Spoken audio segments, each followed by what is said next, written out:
Assalamualaikum warahmatullahi wabarakatuh.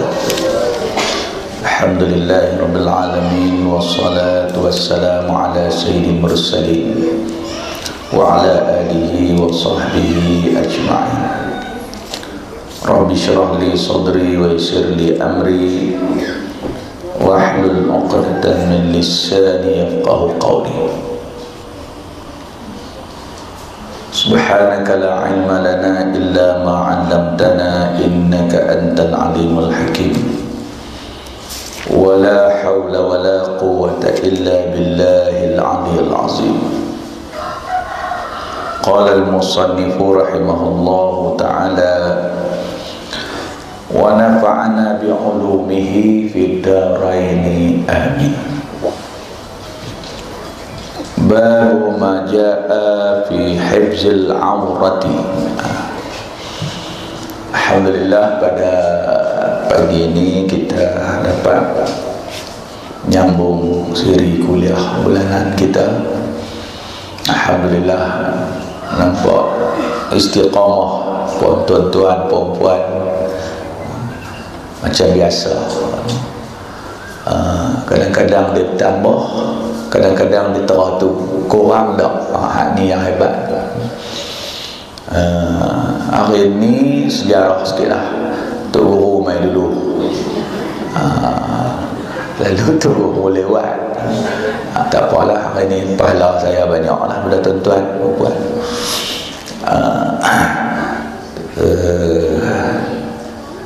Saya rasa nak kena pakai PA. Dia suka lupa.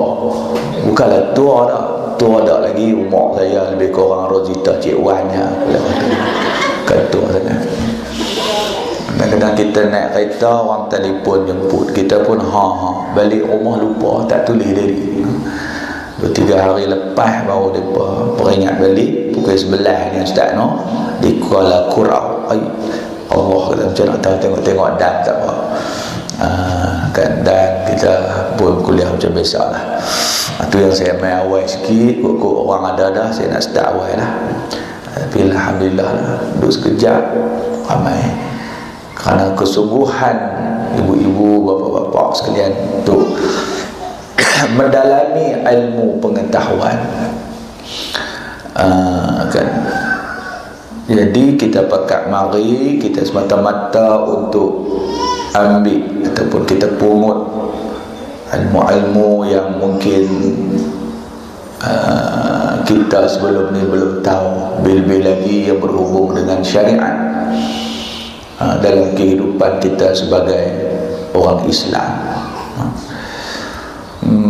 Saya duk fikir satu tuan-tuan, kita ni mengaji dalam peringkat yang ketiga, golongan yang ketiga yang disebut oleh Rasulullah sallallahu alaihi wasallam mustami'an, orang yang mendengar. Kalau ikut saranan baginda sallallahu alaihi wasallam, Nabi kata kun aliman, jadilah kamu orang yang mengajar. Itu yang pertama. Yang kedua, au muta'alliman, ataupun jadi orang yang belajar. Belajar ni dalam arti kata yang sebenarlah. Ada guru, ada murid, ada pelajaran dia, ada kitab. Kata belajar yang formal lah. Kan? Jadi saya duk tengok makcik-makcik ni langut dah, ada 3-4 orang aja duk tulis. Kalau kita boleh putus tape, kita tak boleh pun tak apalah kan. Hak yang kita nak baca tu semua pegang tengok orang tu. Hak ni berasa lagi kemas, tak kita putus tape. Tak nak baca apa-apa. Tuan Mazlan beli kitab sudah satu. Lepas tu kita cetak minggu depan Ustaz Ilyas nak baca apa, kitab apa, kita putus tape tu bagi orang tu. Ada tempat buat lagu tu. Itu yang kedua, Nabi kita belajar. Yang ketiga, au mustami'an, ataupun hendaklah kamu jadi orang yang mengajar. Mengajar pula, mendengar. Mustami'an, dengar. kan.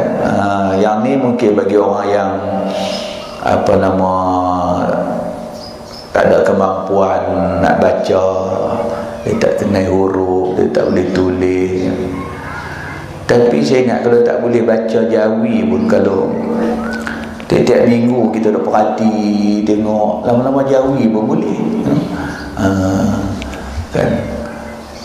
Tambah kitab lama-lama ni dia semua reka-reka bahawa mim bumi. Jadi yang baca seorang bom. Macam orang baca kitab Mi'raj, Nabi naik beruk sampai bom Mekah. Wahai Nabi naik borak sampai bumi Mekah, dia bubuh, lalu meletuplah ia, ditambah lagi. Kan. Au mustami'an, jadilah orang yang mendengar, orang yang tak mampu nak belajar cara ni, dengar cukup pun tak apa, boleh kan. Ataupun jadi orang yang keempat. Orang yang keempat ni dia nak belajar tak boleh, nak dengar pun tak boleh. Dulu muda-muda kerja tereba kereta api, pencet-pencet bekak. Tapi macam dulu. Jadi Nabi kata au muhibban, atau jadilah orang yang kasih kepada ilmu. Kasih ni macam-macam lah. Sokong, bagi tempat mengaji, duduk. Dia tak apa yang buat apa, aku telinga pun tak dengar, nak pergi pun tak larat. Kan. Lagi dia bagi sokongan dalam bentuk-bentuk yang lain untuk menunjukkan dia kasih kepada majlis ilmu. Nabi kata jangan jadi orang yang kelima, wala takun khamisan, jangan jadi orang yang kelima. Nabi larang. Siapa dia? Patuh laku, dia akan binasa. Sahabat itu dia tak habaq siapa dia. Maknanya orang yang kelima ni mengajak pun dah, belajar pun dah, dengar pun tak mau, kasih pun dah, dia beluat lagi ada orang nak buat ngaji. Orang ni patuh laku, dia akan binasa, dia akan rosak. Tapi apapun, kita ada salah satu peranan dalam bab ilmu ni. Sangat penting. Baik, kita tengok tajuk tu, kita baca bab salam dia, banyak huraian dia. Cukuplah kita ambil rumusan bahawa ibadah ataupun amalan ifsyus salam, memberi salam itu sesuatu yang dituntut dalam agama. Menjadi amalan Rasulullah SAW. Memberinya sunat dan menjawabnya adalah wajib, ya. Dan banyak uraian yang kita baca itu dan mesti ada. Saya ingat dia mesti mengulang lebih kurang macam tu juga.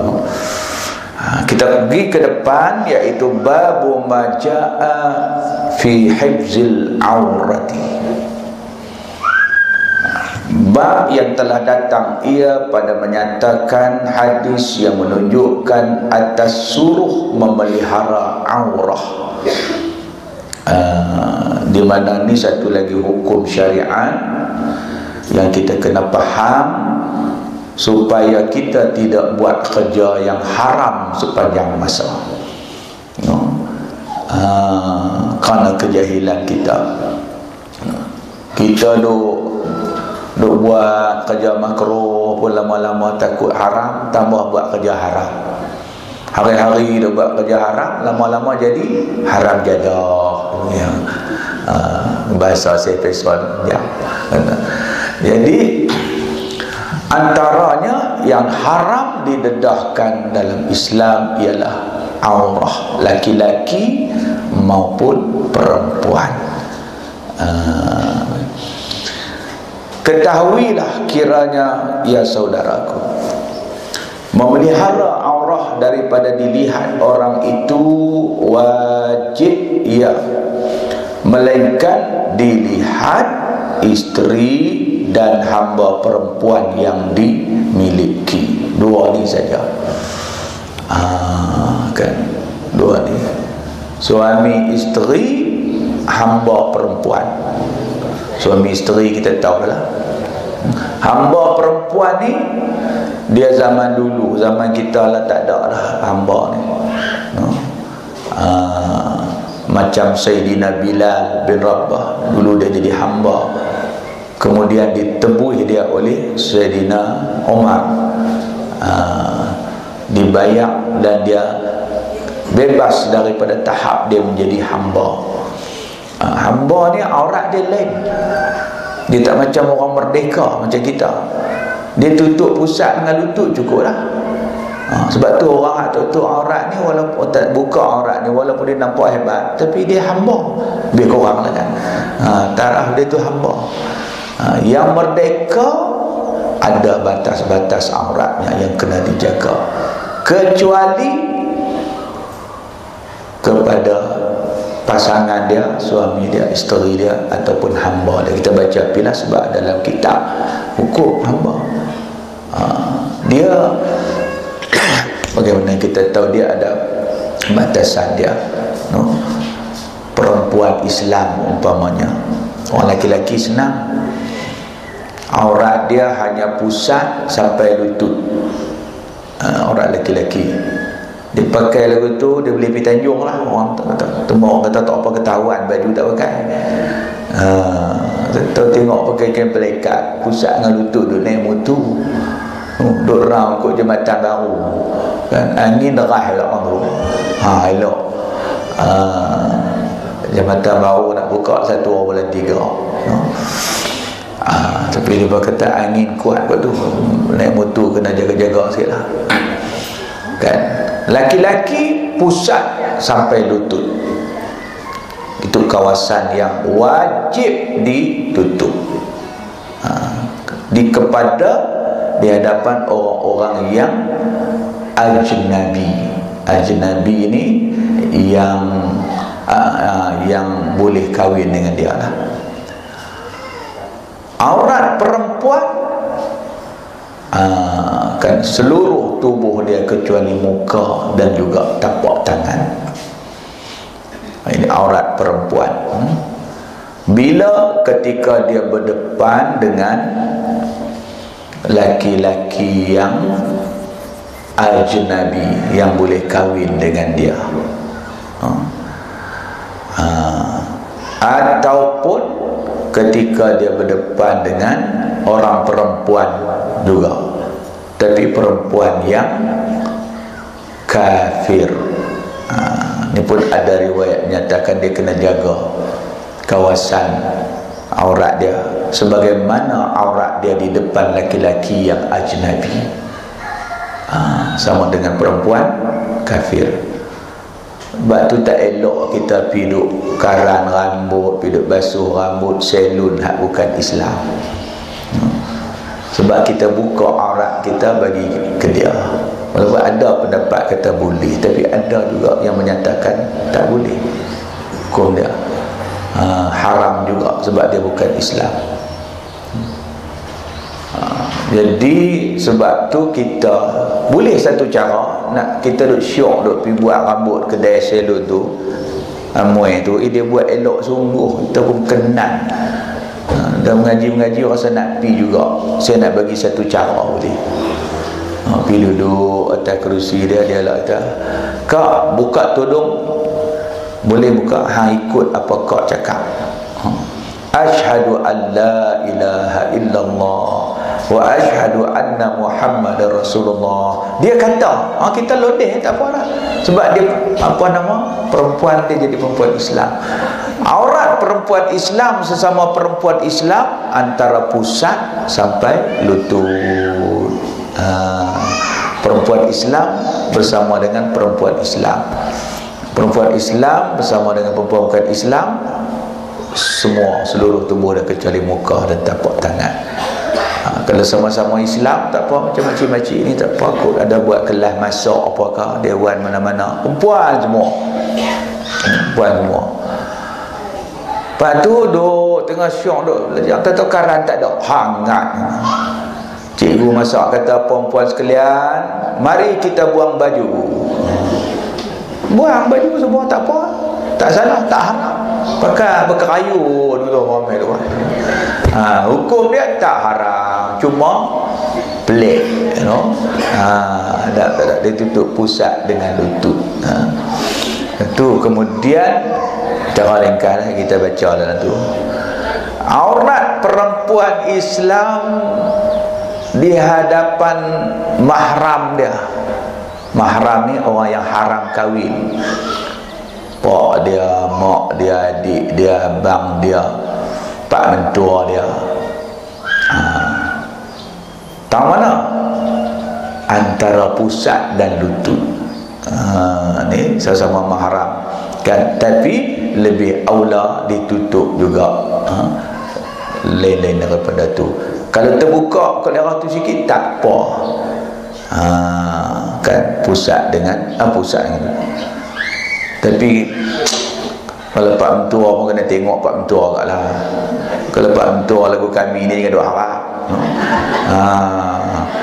No. Kalau pak mentua duk 3 hari sekali kena dialisis tu boleh gagah kot. Kan dia kawasan tu lah. Makna kalau terbuka luar, kalau kita pakai baju lebih kurang sikit pun tak apalah. Sebab asal aurat dia pusat dengan lutut saja, tapi nak tutup lagu tu saja. Duduk di rumah nampak huduh nak kot, no? Dari segi akhlak pula kita baca bab akhlak, bab warak kan. Ni saya cukup. Lepas tu lagi satu apa? Aurat perempuan Islam di hadapan suami. Yang ni tidak ada had aurat dia. Jangan nak buat warak lah. Duk pakai kelumbung pergi malam. Ada satu kes dia tak tahu pasal apa, mai pejabat agama. Suami dia minta cerai. Nikah orang tua lah. Mereka orang tua umur 50 dengan 55. Ni semua hak mati isteri. Hak yang perempuan ni pula anak dara umur banyak lah. Suami dia mai Pak Long ni mai tak ketang jabat. Awak kata nak ngadu. Pasal apa? Bini saya malam pakai seluar 3 lapis. Dah ilah. Jaga aurat. Tapi kami duk ingat bukan pasal itu, ada pasal lain, no? Tak apalah rumah tangga depa. Kita kena faham, tak ada kawasan yang tidak boleh dilihat. Cuma ada tempat makruh dan sebagainya kita akan jumpa. Jadi tak ada. Jadi kalau tinggal kita ada orang, anak-anak semua tak ada, dah menantu cucu tak ada, tinggal ada orang rasa cemuh hidup dalam rumah. Abang kat bini kita mak hang saat ni tengah hari buat gulai ikan keli, buah kemili. Duduk rumah tengah mendam. Lepas tu saat ni masa nak makan kita tak usah pakai apa. Teduk dulu orang. Boleh tak? Boleh. Haram tak? Tak haram, cuma tak ketahuan. Takut kita duk makan gulai ikan keli, kucing makan ikan wan. Jadi itu aurat kena ni lah, kena berhati-hati. Hingga laki-laki sama laki-laki pun haram berpandangan aurah itu. Laki-laki kami sama orang Kelantan pergi duk tengok lutut atas pada lutut orang laki-laki, haram duk buat kerja haram. Sebab itulah orang hak kaki bola berapa banyak haram. Orang pemain bola tu dia pakai hak luar hak Malaysia ni nampak duk kuih-kuih. Alhamdulillah lah dia pakai guard dia tutup kan. Kan duk tengok aurat orang. Kali tengok haram. Berapa pemain punya duk ada. Kan tuan-tuan sekalian, sebab tu kita kena pandai-pandai lah. Sehingga sebab aurat laki-laki dengan laki-laki pun ada kawasannya. Bermula dalil menunjukkan atas haram itu ialah sebagai hadis yang dikeluarkan oleh Abu Isa At-Tirmizi.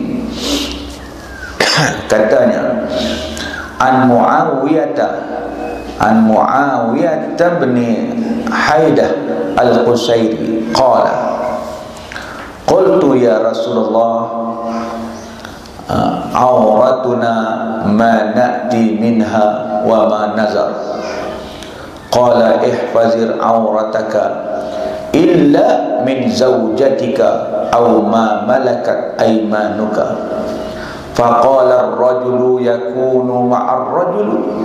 Qala in istata'ta an la yaraha ahadun faf'al. Qultu wa rajulu yakunu khaliyan. Qala fallahu ahaqqu ay yustahya minhu. Artinya, diriwayatkan daripada seorang sahabat Nabi SAW, namanya Muawiyah bin Haidah. Muawiyah bin Haidah Al-Qusairi. Itu dia punya gelaran dia. Katanya telah berkata bagi Nabi kita Muhammad SAW, bermula aurat kita, siapakah yang boleh dibuka daripadanya dan siapakah yang dilarang buka padanya. Kepada siapa yang boleh kita buka, dia boleh tengok, dan pada siapa yang tak boleh. Apakala didengar Nabi SAW akan pertanyaan demikian itu, lalu Nabi pun menjawab. Kata Nabi, ihfaz aurataka illa min zawjatika aw ma malakat yaminuka. Pelihara olehmu akan aurat kamu daripada dilihat semua orang, melainkan daripada isterimu atau hamba perempuan milik kamu. Ini bagi aurat lelaki. Isteri dan hamba, kita ada hamba tu perempuan. Hamba mengikut istilah yang sebenar lah. Yang zaman kita tak ada lagi, macam saya sebutkan tadi. Macam zaman Rasulullah, zaman para sahabat masih ada. Kita hak yang bibi duk kerja di rumah tu, hak tu bukan hamba. Dia bukan tahap dia hamba. Dia hanya pekerja. Hamba ni dia istilah lain. Senang cerita, tak ada lah zaman kita. Kemudian dia kata kecuali perempuan-perempuan itulah hamba. Maka keduanya itu tidaklah mengapa keduanya melihat aurat kamu. Tak apa, isteri ataupun hamba perempuan.